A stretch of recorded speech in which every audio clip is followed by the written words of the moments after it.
Hello, welcome to watch story. ഇത് വിദ്യയാണ്. ഇന്ന് എൻ്റെ കൂടെ അമ്മയുണ്ട്. അമ്മ ഉള്ള കാരണം ഒരു കുക്കിംഗ് റെസിപ്പിയാണ്, ഒരു സ്പെഷ്യൽ തോരൻ. എന്താ സ്പെഷ്യൽ എന്ന് പറഞ്ഞേ? പിണ്ടി പരിപ്പ് തോരൻ. സാധാരണ എല്ലാവരും പിണ്ടി ചെറുപയറിട്ടാണ് വയ്ക്കുന്നത്. ദിവസം ചെറുപയറില്ലാണ്ടിരുന്നപ്പോൾ പരിപ്പിട്ട് നോക്കിയപ്പോൾ അത് ഞങ്ങൾക്ക് ഇഷ്ടമായി എല്ലാവർക്കും. അത് കാരണം ഇപ്പോൾ പിണ്ടി പരിപ്പ് തോരൻ. ഓക്കെ, അപ്പോൾ നമുക്ക് തുടങ്ങാം അല്ലേ?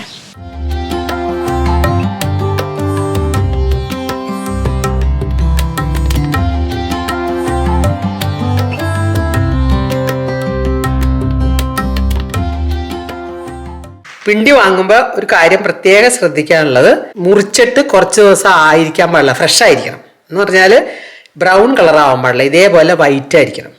പിന്നെ അതേപോലെ തന്നെ ഈ നടുക്കലത്തെ ഭാഗം, ഔട്ടർ നമുക്ക് കളയാനുള്ളതാണ്. അപ്പോൾ ഉള്ളിലെ ഭാഗം കുറച്ച് ഉള്ള ടൈപ്പ് പിണ്ടി വാങ്ങണം. എന്ന് വെച്ചാൽ കടഭാഗത്തെ പിണ്ടി. മുകളിലേക്ക് പോകും തോറും പിണ്ടിയുടെ വണ്ണം കുറയും. ഇതിപ്പോൾ താഴത്തെ ഭാഗത്തെ, ഇത് ഏതാണ്ട് മുകളിലത്തെ ഭാഗത്തെയും പിണ്ടിയാണ്. അപ്പൊ ഇത് വാങ്ങിച്ചാലാണ് നമുക്ക് കൂടുതൽ കിട്ടുക. പിന്നെ പിണ്ടി ഏറ്റവും അടിയിലാണ് ഏറ്റവും സ്വാദ് കൂടുതൽ എന്ന് പറയും.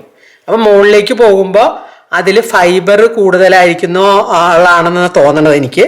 സാധാരണ നമ്മളൊക്കെ എപ്പോഴും പ്രിഫർ ടു ടേക്ക് ബേസിലെ പിണ്ടി എടുക്കാൻ കൂടുതൽ നല്ലതെന്ന് പറയും. അപ്പൊ ഇത് വീതിയുള്ള മാക്സിമം എടുക്കാം. അത് വീതിയുള്ള മാക്സിമം എടുക്കാം.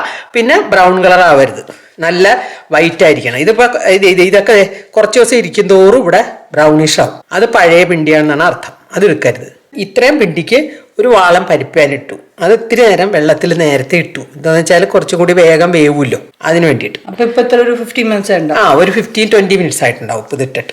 ഓക്കെ, നമ്മൾ കപ്പയുടെ തൊലി അതേപോലെ നമ്മൾ ഇങ്ങനെ എടുത്താൽ മതി, ഇതിങ്ങ് പോരും. അതിന് ലെയറില്ലല്ലേ? അതിന് ലെയറില്ല. ഇല്ല. ഇതാണ് ശരിക്കും നമുക്ക് എടുക്കാൻ പറ്റുന്ന സാധനം.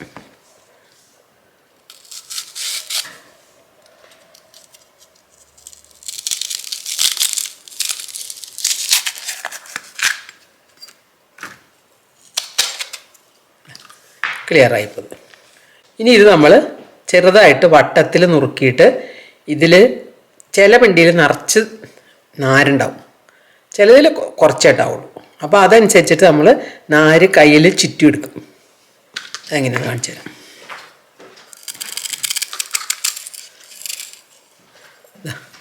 ഇത് കണ്ട, ഈ നാര് നമ്മൾ കയ്യിൽ ചുറ്റിയെടുക്കും. ഇങ്ങനെ എല്ലാത്തിൻ്റെ നാര് നമ്മൾ എടുത്ത് കളയണം. ഈ പിണ്ടി കയ്യിൽ വെച്ച് മുറിച്ച് കഴിഞ്ഞാലാണ് നമുക്ക് കുറച്ചുകൂടി കൺട്രോൾ ഉണ്ടാവുക. നമ്മൾ കട്ടിംഗ് ബോർഡ് വെച്ച് മുറിച്ച് കഴിഞ്ഞാൽ ആ നാര് കംപ്ലീറ്റ് മുറിഞ്ഞു പോകും. അപ്പോൾ നമുക്ക് ഇങ്ങനെ വിരലിൽ ചുറ്റാൻ നമുക്ക് നാര് കിട്ടില്ല. അതൊരു ഡ്രോബാക്കാണ് കട്ടിംഗ് ബോർഡിൽ വെച്ചിട്ട് പിണ്ടി സ്ലൈസ് ചെയ്ത് കഴിഞ്ഞാൽ. 2 കഷ്ണവും നാര് കളഞ്ഞിട്ട് എടുത്ത് വെച്ചേക്കണത്. കയ്യിൽ ഇങ്ങനെ ചുറ്റി ചുറ്റി ചുറ്റി നാര് ഇത്രയായി.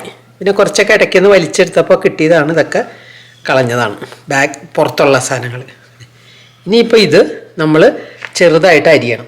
ഞാൻ നാട്ടിലെങ്ങനെയാണ് ചെയ്യണമെന്ന് വെച്ചാൽ, ഇത് 2ആയിട്ട് മുറിച്ചിട്ട് ബ്ലാക്ക് ആൻഡ് ഡെക്കറിൻ്റെ വെജിറ്റബിൾ ചോപ്പറുണ്ട്, അതിലേക്ക് ഇട്ടാൽ നല്ല വൃത്തിയായിട്ട് അരിഞ്ഞ് കിട്ടും. ഇതാകുമ്പോൾ നമ്മളിപ്പോൾ ഇവക്കില്ല, അത് ചോപ്പറൊന്നുമില്ല. അത് കാരണം ഇതിങ്ങനെ നമ്മൾ ചെറുതായിട്ട് മുറിക്കുക. എന്നിട്ട്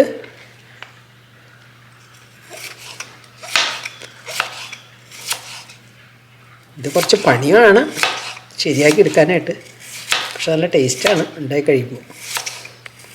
നിറച്ച് ഫൈബറുമാണ്, അത് കാരണം.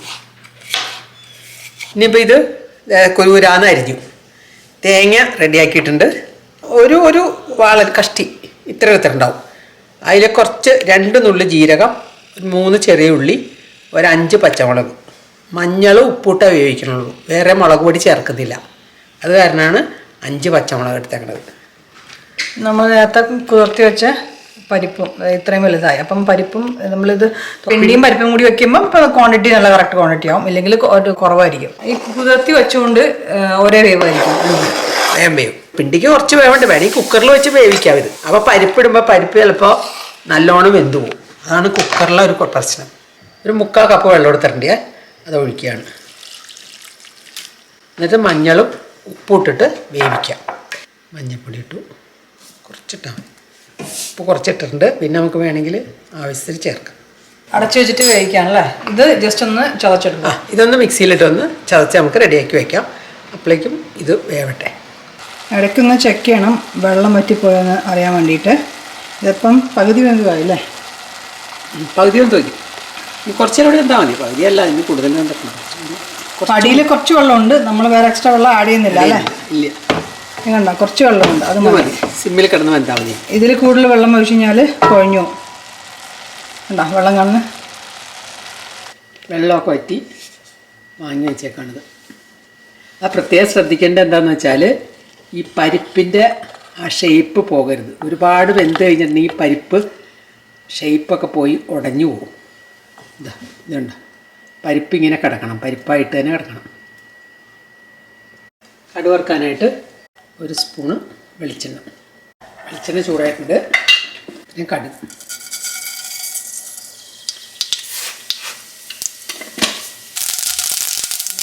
കടുക് പൊട്ടുമ്പോഴേക്കും കുറച്ച് അത്രയും തന്നെ, കടുകിൻ്റെ അത്രയും തന്നെ ഉഴുന്ന് പരിപ്പ്, 2 മുളക്, കൊല്ലമുളക്,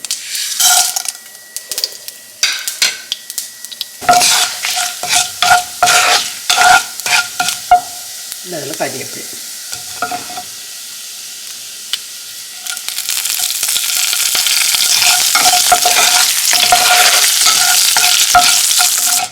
ഉഴുന്ന് പരിപ്പ് പതുക്കെ ചുമപ്പാറായിട്ടുണ്ട്. നമുക്കിനി മറ്റേ വേവിച്ച് വെച്ചേക്കണ പിണ്ടി അതിലേക്കിടാം.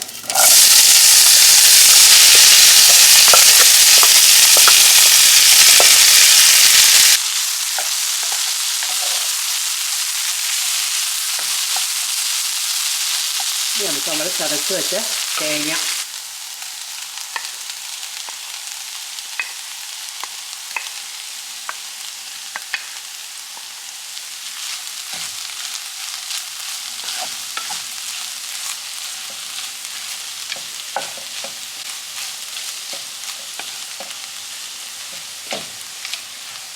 ഒത്തിരി ഡ്രൈ ആയി കഴിഞ്ഞാൽ ഓഫ് ചെയ്യാം.